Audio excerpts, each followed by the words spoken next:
வணக்கம். மாலை முரசு செய்திகளை விரிவாக பார்ப்பதற்கு முன் தலைப்புச் செய்திகள். 20 மாநிலங்களில் மக்கள் நீண்ட வரிசையில் நின்ற ஆர்வமுடன் வாக்களிப்பு. உத்தரப்பிரதேசத்தில் வாத்தியங்கள் முழங்க மலர் தூவி வாக்காளர்களுக்கு வரவேற்பு.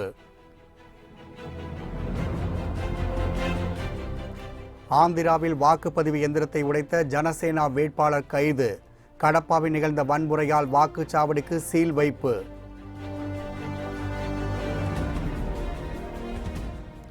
ஜனநாயக கடமையாற்றிய சந்திரபாபு நாயுடு ஜெகன்மோகன் ரெட்டி. நாக்பூரில் வாக்களித்தார் மத்திய அமைச்சர் நிதின் கட்கரி.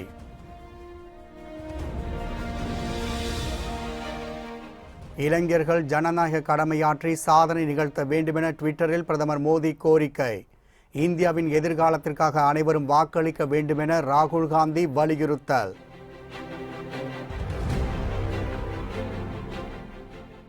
பிரதமர் மோடி ராகுல் வருகையொட்டி மதுரை விமான நிலையத்தில் உச்சகட்ட பாதுகாப்பு. விமான நிலையத்திற்குள் பார்வையாளர்களுக்கு அனுமதி மறுப்பு. 17வது மக்களவைத் தேர்தலுக்கான முதற்கட்ட வாக்குப்பதிவு 7 மணிக்கு துவங்கி நடைபெற்று வருகின்றது. இதில் மக்கள் ஆர்வமுடன் வாக்களித்து வருகின்றனர்.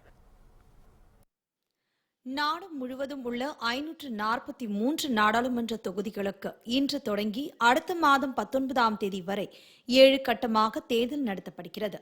மேலும் ஆந்திரா, அருணாச்சல பிரதேசம், சிக்கிம், ஒடிசா ஆகிய 4 மாநில சட்டசபைகளுக்கும் தேர்தல் அறிவிக்கப்பட்டுள்ளது. முதல் கட்டமாக 20 மாநிலங்களில் 91 தொகுதிகளில் முதல்கட்ட ஓட்டுப்பதிவு இன்று துவங்கி நடைபெற்று வருகிறது. ஆந்திராவில் 25, அருணாச்சல பிரதேசத்தில் 2, அசாமில் 5, பீகாரில் 4, சத்தீஸ்கரில் 1, காஷ்மீரில் 2, மராட்டியத்தில் 7, மணிப்பூரில் 1, மேகாலயாவில் 2, மிசோரமில் 1, நாகாலாந்தில் 1, ஒடிசாவில் 4, சிக்கிமில் 1, தெலுங்கானாவில் 17, திரிபுராவில் 1, உத்தரப்பிரதேசத்தில் 8, உத்தரகாண்டில் 5, மேற்கு வங்காளத்தில் 2, லட்சத்தீவுகளில் 1, அந்தமான் நிக்கோபார் தீவுகளில் 1 என முதல்கட்ட தேர்தல் நடக்கிறது. 91 நாடாளுமன்ற தொகுதிகளிலும் ஆந்திரா, அருணாச்சல பிரதேசம், சிக்கிம், ஒடிசா சட்டசபை தேர்தலிலும் நேற்று முன்தினம் மாலை அனல் பறக்கும் பிரச்சாரம் முடிந்தது. இன்று ஓட்டுப்பதிவு நடப்பதை ஒட்டி விரிவான ஏற்பாடுகள் செய்யப்பட்டுள்ளன. உத்தரப்பிரதேசம், காஷ்மீர், மேற்கு வங்காளம், அந்தமான், லட்சத்தீவுகளில் காலை 7 மணிக்கு தொடங்கியுள்ள ஓட்டுப்பதிவு மாலை 6 மணிக்கு முடிகிறது.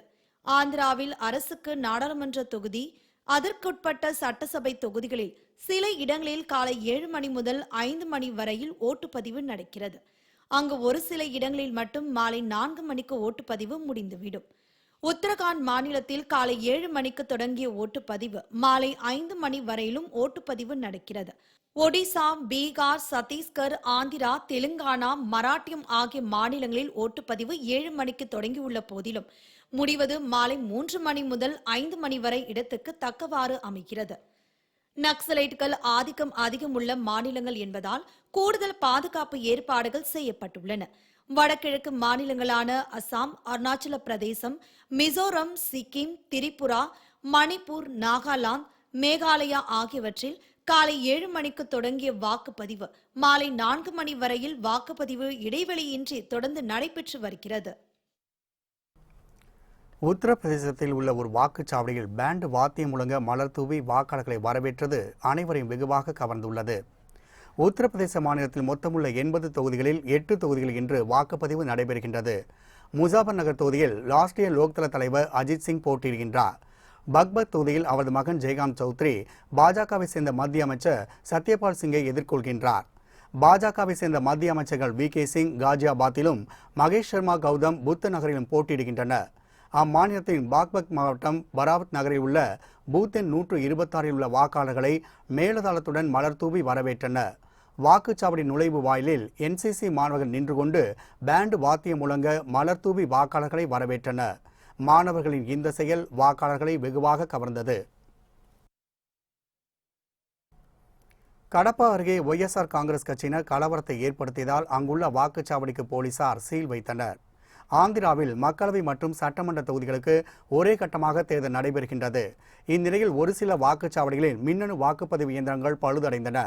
இதனால் சிறிது நேரத்திற்கு பிறகு வாக்குப்பதிவு நடைபெற்றது. இதேபோல் ஜான்லபுரம் கிராமத்தில் உள்ள வாக்குப்பதிவு இயந்திரங்களிலும் கோளாறு ஏற்பட்டது. இதனால் ஆத்திரமடைந்த ஒய்எஸ்ஆர் காங்கிரஸ் கட்சியினர் வாக்குப்பதிவு மையத்தில் மின்னணு இயந்திரத்தை உடைத்து கலவரத்தை ஏற்படுத்தினர். அப்போது ஒரு சிலர் கல்லெறிந்து தாக்கியதில் ஓட்டு போட சென்றிருந்த பெண்கள் பலர் காயமடைந்தனர். இதனையடுத்து தடியடி நடத்தி கலவரத்தை அடக்கிய போலீசார் அங்குள்ள வாக்குச்சாவடிக்கு சீல் வைத்தனர். ஆந்திராவில் வாக்குப்பதிவு இயந்திரத்தை உடைத்த ஜனசேனா கட்சி வேட்பாளரை போலீசார் கைது செய்துள்ளனர். ஆந்திராவில் 25 மக்களவை மற்றும் 175 சட்டமன்ற தொகுதிகளுக்கு ஒரே கட்டமாக தேர்தல் நடைபெறுகின்றது. இந்நிலையில் குண்டக்கல் சட்டமன்ற தொகுதியில் ஜனசேனா கட்சி சார்பில் போட்டியிடும் வேட்பாளர் மதுசூதன் குப்தா கட்டி பகுதியில் உள்ள வாக்குச்சாவடிக்கு ஓட்டு போட சென்றுள்ளார். அப்போது வாக்குச்சாவடியில் உள்ள அறிவிப்பு நோட்டீஸில் சட்டமன்ற மற்றும் பாராளுமன்ற தொகுதிகளின் பெயர்கள் சரியாக தெரியவில்லை என கூறப்படுகின்றது. இதனால் அவருக்கும் வாக்குச்சாவடி அதிகாரிகளுக்கும் இடையே வாக்குவாதம் ஏற்பட்டுள்ளது. ஆத்திரமடைந்த வேட்பாளர் மதுசூதன் குப்தா வாக்குச்சாவடியில் இருந்த வாக்குப்பதிவு இயந்திரத்தை தரையில் தூக்கி போட்டு உடைத்துள்ளார். இதனால் அவர் கைது செய்யப்பட்ட சம்பவம் வாக்குச்சாவடியில் சிறிது நேரம் பரபரப்பை ஏற்படுத்தியது. ఇది కంప్లీట్ గా దీనికి కూడా అంత రాంగ్. ఇప్పుడు నేను దీన్ని తీసి పగలగొడుతున్నాను. ఇలాంటి ఎలక్షన్ చేయడానికి ఇదేంటి అసలు? ఇంత అన్యాయమైన ఎలక్షన్ చేస్తారా? అంటే మోసం చేస్తున్నారు మీరంతా. ఎలా చేస్తారు మీరు? అసలు ఎలా చేస్తారు? కేసు పెట్టుకోకో ఎలా చేస్తారా? ఎమ్మెల్యే ఎంపీస్ రాయడం మీరు బూతుల మీద మీ పేరు మాత్రం అంతంత పెద్ద స్టిక్కర్లు పెట్టుకుంటారు. అక్కడ ముందు రాయాలి. ఒకటి కాదు, మొత్తం 500 బూతులు ఉన్నాయి. ఎప్పుడు రాసినారమ్మా?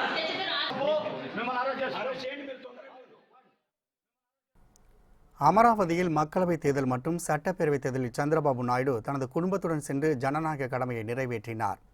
ஆந்திரா மாநிலத்தில் 25 மக்களவைத் தொகுதி மற்றும் 175 சட்டமன்ற தொகுதிகளுக்கு இன்று ஒரே கட்டமாக தேர்தல் நடைபெறுகின்றது. காலை 7 மணிக்கு துவங்கிய வாக்குப்பதிவு விறுவிறுப்பாக நடைபெற்று வருகின்றது.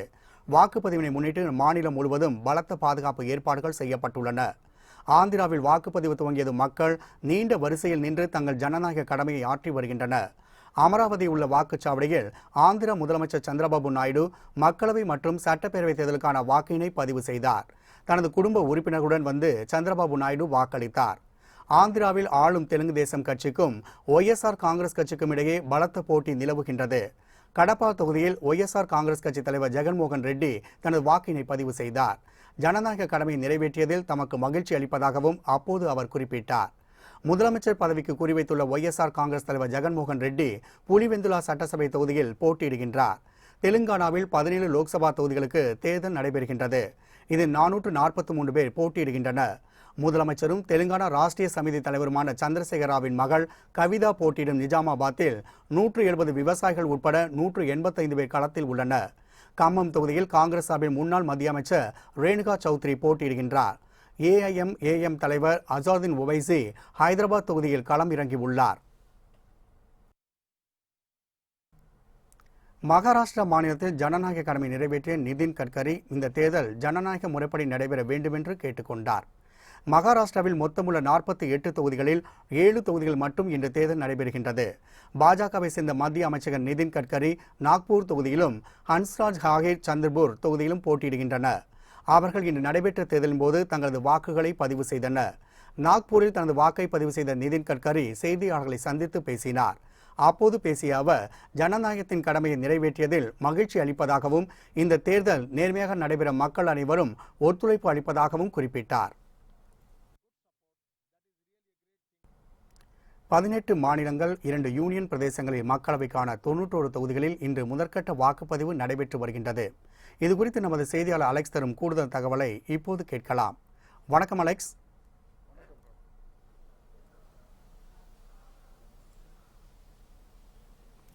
அலெக்ஸ், தற்பொழுது நடைபெற்று வருகின்ற மக்களவை முதற்கட்ட வாக்குப்பதிவு குறித்த கூடுதல் தகவலை பதிவு செய்யுங்கள்.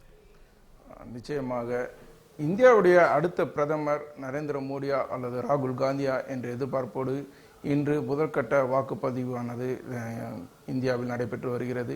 கிட்டத்தட்ட 91 தொகுதிகளுக்கான வாக்குப்பதிவானது இன்று முதற்கட்டமாக நடைபெறுகிறது. ஆந்திரா, தெலுங்கானா உட்பட 19 மாநிலங்கள், 2 யூனியன் பிரதேசங்கள் என இந்த 7 கட்டமான வாக்குப்பதிவானது இன்று காலை 7 மணி முதல் துவங்கியுள்ளது. வாக்குப்பதிவுக்குரிய இடங்களில் மக்கள் அதிக அளவில் ஆர்வத்துடன் தங்களுடைய வாக்குகளை பதிவு செய்து வருகின்றனர். இந்த 91 தொகுதிகளில், அதாவது மக்களவை தொகுதிகளில் 7% பெண்கள் வேட்பாளர்களாக போட்டியிட்டனர். அதாவது 89 பெண்கள் உட்பட 1279 வேட்பாளர்கள் களத்தில் உள்ளனர். இந்த பகுதியில் பதட்டமான வாக்குச்சாவடிகள் எவை என்பதை கண்டறிந்து கூடுதல் பாதுகாப்பு அளிப்பதற்கான நடவடிக்கையை தேர்தல் ஆணையம் எடுத்துள்ளது. அதே போன்று வாக்குப்பதிவு நடைபெறக்கூடிய இடங்களை கண்காணிப்பதற்கான கண்காணிப்பு கேமராக்களும் பொருத்தப்பட்டுள்ளன. அதேபோல் வாக்காளர்கள் யாருக்கு வாக்களிக்கிறார்கள் என்பதை அறிந்து கொள்ளும் விதமாக விவிபேட் என சொல்லக்கூடிய புதிய இயந்திரமானது எல்லா வாக்குச்சாவடிகளிலும் பொருத்தப்பட்டுள்ளது. மக்கள் யாருக்கு வாக்களித்துள்ளனர் என்பதை அறிந்து கொள்ளும் வகையில் இந்த ஏற்பாடானது செய்யப்பட்டுள்ளது. ராம். நிச்சயமாக அலெக்ஸ், அதே போல இந்த ஆந்திரா, ஒடிசா, சிக்கிம், அருணாச்சல பிரதேசம் ஆகிய 4 சட்டமன்ற தொகுதிகளுக்கும் இன்று வாக்குப்பதிவு நடைபெறுகின்றது. இது குறித்த தகவலையும் பதிவு செய்யுங்கள். கண்டிப்பாக. முதல் கட்டமான தேர்தலானது இன்று துவங்கியிருக்கு. இன்று முதல் மே 19ஆம் தேதி வரை நடைபெறக்கூடிய இந்த தேர்தலில் நாடாளுமன்ற தேர்தலுடன் சட்டப்பேரவை தேர்தலும் நடைபெறுகிறது. குறிப்பாக ஆந்திரா, அருணாச்சலம், சிக்கிம் மற்றும் ஒடிசா போன்ற 4 மாநிலங்களுக்கான சட்டப்பேரவை தேர்தலும் இன்று நடைபெறுகிறது. இதில் ஆந்திராவிற்கு பார்த்தீங்கன்னா 175 தொகுதிகள், அருணாச்சலத்திற்கு 60 தொகுதிகளும், சிக்கிமுக்கு 32 தொகுதிகள் மற்றும் ஒடிசாவில் 147 தொகுதிகளில் 28 தொகுதிகளுக்கான வாக்குப்பதிவானது முதல் கட்டமாக இன்று நடைபெறுகிறது. இந்த வாக்குப்பதிவு நடைபெறக்கூடிய இந்த பகுதிகளில் அதிக அளவிலான பாதுகாப்பானது போடப்பட்டுள்ளது. ஏனென்றால் மாநில காவல்துறை மட்டுமல்லாமல் பாதுகாப்பு படையினர், மத்திய பாதுகாப்பு படையினர், துணை இராணுவ படையினரும் இந்த பாதுகாப்பு பணியில் ஈடுபடுத்தப்பட்டிருக்கிறார்கள். மிக முக்கியத்துவம் வாய்ந்த தேர்தலாகவே இந்த தேர்தல் பார்க்கப்படுகிறது. ஏனென்றால் நாடாளுமன்றம் தனியாகவும் சட்டப்பேரவை தேர்தல் தனியாகவும் நடைபெற்று வந்த நிலையில் தற்போது 2 தேர்தலும் ஒரே கட்டமாக நடத்தப்படுவது என்பது முக்கியத்துவமாக பார்க்கப்படுகிறது. நிச்சயமாக உலக அளவில் ஒரு பெரிய ஜனநாயக நாடாக இருக்கக்கூடிய இந்தியாவில் இந்த தேர்தலை சீர்குலைக்க தீவிரவாதிகள் சதித்திட்டம் தீட்டுவதாக ஒரு தகவல் வெளியாகியுள்ளது. இது குறித்து தேர்தல் ஆணையம் என்னென்ன மாதிரியான ஒரு பாதுகாப்பு ஏற்பாடுகளை செய்துள்ளனர்? இது குறித்த தகவலை தெரிவிங்கள். நிச்சயமாக ஏற்கனவே உளவுத்துறைக்கு பல்வேறு தகவல்கள் வந்துள்ளது. அதாவது நடைபெறக்கூடிய இந்த நாடாளுமன்ற தேர்தலை சீர்குலைக்கும் விதமாக தீவிரவாதிகள் பல நடவடிக்கைகளை, பல திட்டங்களை தீட்டுள்ளதாக உளவுத்துறைக்கு தகவல் கிடைத்துள்ளது. அதன் அடிப்படையில் உளவுத்துறையானது தேர்தல் ஆணையத்திடம் தெரிவித்துள்ளனர். தேர்தல் ஆணையம் இது குறித்து பல்வேறு நடவடிக்கைகளை எடுத்துள்ளனர். குறிப்பாக ஏற்கனவே மக்கள் அச்சமின்றி வாக்களிப்பதற்காக அணிவகுப்புகள், காவல்துறையினுடைய அணிவகுப்பு மற்றும் துணை இராணுவத்தினுடைய அணிவகுப்பு, இராணுவத்துடைய அணிவகுப்பு, இது போன்ற பல்வேறு அணிவகுப்புகளை நடத்தினர். மக்களுடைய மத்தியில் இருக்கக்கூடிய அந்த அச்சத்தை போக்கும் விதமாக இந்த அணிவகுப்பானது நடத்தப்பட்டது. அதே போன்று எந்தெந்த பகுதிகளில் பதட்டம் அதிகமாக இருக்கக்கூடிய வாக்குச்சாவடிகள் என கண்டறியப்பட்டுள்ளது. அந்த பகுதியில் கூடுதலாக பாதுகாப்பு படையினர் பாதுகாப்பு பணியில் ஈடுபடுத்தப்பட்டிருக்கிறார்கள். ஏற்கனவே பல்வேறு பகுதிகளில் தொடர்ந்து காவல்துறையினரும் துணை இராணுவ படையினரும் சோதனைகளில் ஈடுபட்டு இருந்தனர். வாகன சோதனை உள்ளிட்ட பல்வேறு சோதனைகளில் அவர்கள் தொடர்ந்து ஈடுபட்டிருக்கிறார்கள். இந்த நிலையில், அதாவது சிக்கிம் பகுதியில் நடைபெறக்கூடிய தேர்தலில் குறிப்பாக நக்சலைட் ஆனது அந்த பகுதியில் அதிகமாக இருக்கிறது. நக்சலைட்டுடைய அந்த அச்சுறுத்தலானது அதிக அளவில் காணப்படக்கூடிய அந்த பகுதிகளில் 80,000 காவலர்கள், இராணுவ படையினரும் அந்த பகுதியில் காவலில் ஈடுபடுத்தப்பட்டிருக்கிறார்கள். ராம்குமார், உங்களுடைய கூடுதல் தகவலுக்கு மிக்க நன்றி அலெக்ஸ். மக்களவைத் தேர்தல் குறித்து எமது செய்தியாளர் அலெக்ஸ் கொடுத்த அந்த தகவல்களை காட்டும். இனி மற்ற செய்திகளை தொடர்ந்து பார்க்கலாம். முதல் கட்ட தேர்தல் நடைபெறும் தொகுதியில் உள்ள வாக்காளர்கள் தவறாது தங்கள் ஜனநாயக கடமை ஆற்ற வேண்டும் என பிரதமர் மோடி கோரிக்கை விடுத்துள்ளார். 17வது மக்களவைத் தேர்தலுக்கான முதற்கட்ட வாக்குப்பதிவு துவங்கியுள்ள நிலையில் வாக்காளர்களுக்கு பிரதமர் மோடி ட்விட்டரில் வேண்டுகோள் முன்வைத்துள்ளார். அதில் முதல்கட்ட தேர்தல் வாக்குப்பதிவு நடைபெறும் தொகுதியில் உள்ள மக்கள் சாதனை படைக்கும் அளவில் பெரிய எண்ணிக்கையில் வந்து வாக்கினை பதிவு செய்ய வேண்டும் என்றும், குறிப்பாக முதன்முறை வாக்களிக்க உள்ள இளைஞர்கள் அதிக அளவில் வந்து வாக்களிக்க வேண்டும் என்று கோரிக்கை விடுத்துள்ளார். இந்தியாவின் எதிர்காலத்திற்காக அனைவரும் வாக்களிங்கள் என காங்கிரஸ் தலைவர் ராகுல் காந்தி கேட்டுக்கொண்டுள்ளார். இது தொடர்பாக ட்விட்டரில் அவர் பதிவிட்டுள்ள செய்தியில், பாஜக அளித்த வாக்குறுதிகள் எதையும் நிறைவேற்றவில்லை என குறிப்பிட்டுள்ளார். 2 கோடி பேருக்கு வேலைவாய்ப்பு ஏற்படுத்தி தரவில்லை, ஏழை மக்களின் வங்கிக் கணக்கில் 15 லட்சம் ரூபாய் செலுத்தவில்லை என ராகுல் காந்தி சுட்டிக்காட்டியுள்ளார். மாறாக வேலையின்மை, பண மதிப்பிழப்பு, விவசாயிகள் தற்கொலை, ஜிஎஸ்டி, ரஃபேல் ஊழல் போன்றவை மோடி ஆட்சியில் அரங்கேறியுள்ளதாக அவர் குற்றம் சாட்டியுள்ளார். எனவே மோடியின் பொய்கள், அவநம்பிக்கை, வன்முறை, வெறுப்பு, பயம் ஆகியவற்றை புறம் தள்ளிவிட்டு நாட்டின் ஆன்மாவிற்காகவும் எதிர்காலத்திற்காகவும் வாக்களியுங்கள் என ராகுல் காந்தி கேட்டுக்கொண்டுள்ளார்.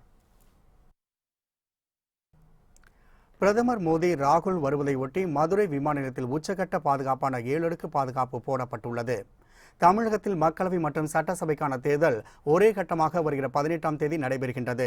இதனையொட்டி கட்சித் தலைவர்கள் வேட்பாளர்களை ஆதரித்து தீவிர பிரச்சாரம் மேற்கொண்டு வருகின்றனர். தேசிய கட்சித் தலைவர்களும் தமிழகத்தில் கூட்டணி கட்சிகளுக்கு ஆதரவாக வாக்கு வேட்டையில் ஈடுபட்டுள்ளனர். தமிழகத்தில் தேர்தல் பிரச்சாரம் வருகிற 16ஆம் தேதி மாலை 5 மணியுடன் ஓய்கின்றது. இந்நிலையில் பிரதமர் நரேந்திர மோடியும் காங்கிரஸ் தலைவர் ராகுல் காந்தியும் நாளை மதுரை வருகின்றனர். இதனையொட்டி மதுரை விமான நிலையத்தில் உச்சகட்ட பாதுகாப்பான 7 அடுக்கு பாதுகாப்பு போடப்பட்டுள்ளது.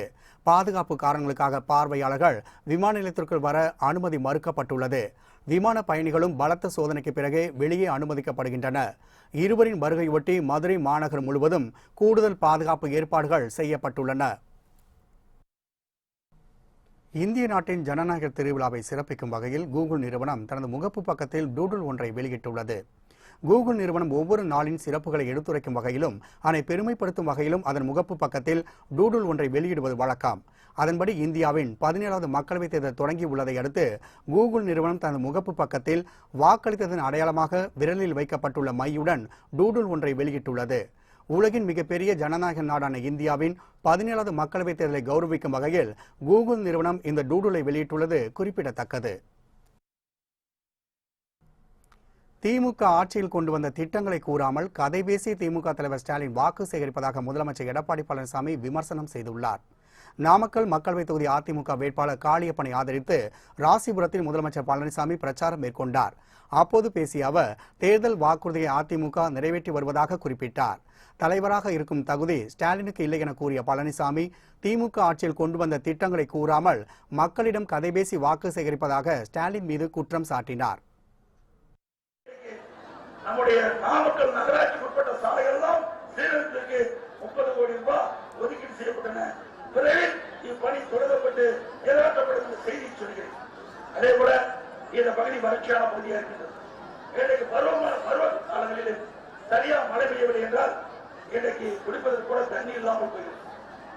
அப்படிப்பட்ட இந்த பகுதியிலே ராசிபுரம் பகுதியிலே இருக்கின்ற மக்களுக்கு நிலையான குடிவசதி செய்து கொள்வதற்காக அம்மாவுடைய கூட்டு குடி திட்டம், தனி குடி திட்டம் இந்த ராசிபுரம் சட்டமன்ற தொகுதிக்கு மட்டும் தனி திட்டத்தை வைத்திருக்கிறோம். முன்னதாக கள்ளக்குறிச்சி மக்களவைத் தொகுதி தேமுதிக வேட்பாளர் எல்.கே. சுதீஷை ஆதரித்து முதலமைச்சர் பழனிசாமி பரப்புரையில் ஈடுபட்டார். அப்போது பேசிய அவர் சேலம் கள்ளக்குறிச்சிக்கும் நடுவே 900 கோடி மதிப்பீட்டில் ஆசியாவிலே மிகப்பெரிய கால்நடை பூங்கா அமைக்கப்படும் என உறுதியளித்தார். விவசாயிகளின் விளைபொருட்களை 1 மாதம் வரை சேமிக்க வைக்கும் வகையில் 2000 கோடி ரூபாய் மதிப்பீட்டில் சென்னையில் குளிர்பதன வசதியுடன் கூடிய உணவு பூங்கா உருவாக்கப்படும் என முதலமைச்சர் கூறினார். மேலும் மக்களின் நீண்ட நாள் கோரிக்கையை ஏற்று கள்ளக்குறிச்சியை புதிய மாவட்டமாக உருவாக்கப்பட்டுள்ளதாக அவர் குறிப்பிட்டார். முதல் கோரிக்கை கோதாவரி காவிரி நதிநீர்ப்பு திட்டம். அதேபோல சிறு குறு விவசாயிகளுக்கு ஓய்வு திட்டம் மத்திய அரசு அறிவிச்சது. சிறு குறு விவசாயிகளுக்கு ஓய்வு திட்டத்தை மத்திய அரசு அதேபோல அனைத்து விவசாயிகளுக்கும் 6000 ரூபாய் கொடுக்கப்படும் என்று மத்திய அரசு அறிவித்தது. அதேபோல விவசாயிகள் 1 லட்சம் வரை கடனுக்கு வட்டிலை என்பதை அறிவித்தது. தருமபுரியில் பிரச்சாரத்தின் போது அன்புமணி ராமதாஸ் கண்கலங்கிய சம்பவம் அனைவரையும் நெகிழ்ச்சியில் ஆழ்த்தியுள்ளது. தருமபுரி மக்களவைத் தொகுதியில் பாட்டாளி மக்கள் கட்சி சார்பாக அக்கட்சியின் இளைஞரணி தலைவர் அன்புமணி ராமதாஸ் போட்டியிடுகிறார். இந்நிலையில் தருமபுரி கடக்கத்தூர் தொகுதியில் பிரச்சாரம் மேற்கொண்ட அவர் பொதுமக்கள் மற்றும் சிறுவர்களின் ஆதரவையும் வரவேற்பையும் கண்டு கண்கலங்கினார். இந்த மக்களுக்கு தான் வாழ்நாள் முழுவதும் கடமைப்பட்டிருப்பதாக கூறி கண்ணீர் சிந்தினார். இந்த சம்பவம் அப்பகுதி மக்களை நெகிழ்ச்சியில் ஆழ்த்தியது.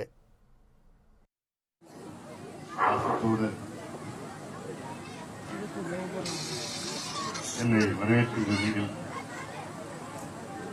உங்களுக்கு வாழ்க்கை முழுவதும் நன்றி கடன்பட்டதாக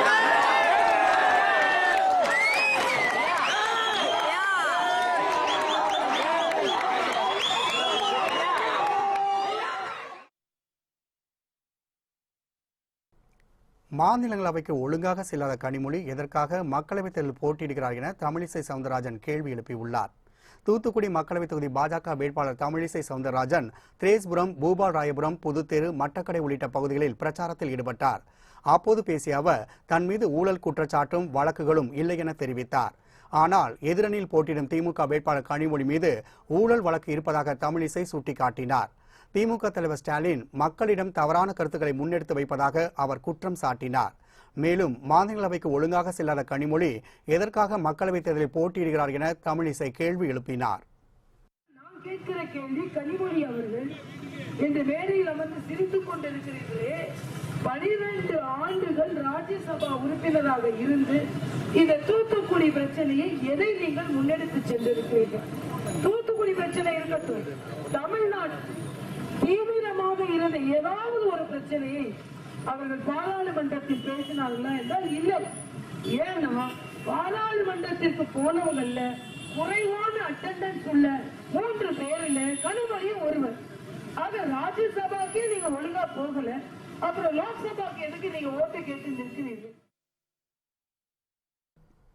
வேலூரில் கேந்திரிய வித்யாலயா உள்ளிட்ட எண்ணற்ற திட்டங்களை செயல்படுத்த அதிமுக கூட்டணியை ஆதரியுங்கள் என தேமுதிக பொருளாளர் பிரேமலதா விஜயகாந்த் வலியுறுத்தியுள்ளார். வேலூர் மக்களவைத் தொகுதியில் அதிமுக சார்பில் போட்டியிடும் வேட்பாளர் ஏசி சண்முகத்தை ஆதரித்து தேமுதிக பொருளாளர் பிரேமலதா விஜயகாந்த் வாணியம்பாடி பகுதியில் பிரச்சாரம் மேற்கொண்டார். மக்கள் மத்தியில் பேசிய அவர் கேந்திர வித்யாலயா பள்ளிகள், நதிநீர் இணைப்பு, ரயில்வே மேம்பாலங்கள், கிராமப்புறங்களை விரிவுபடுத்த, சாலைகளை விரிவுபடுத்த அதிமுக கூட்டணியை ஆதரியுங்கள் என கேட்டுக்கொண்டார்.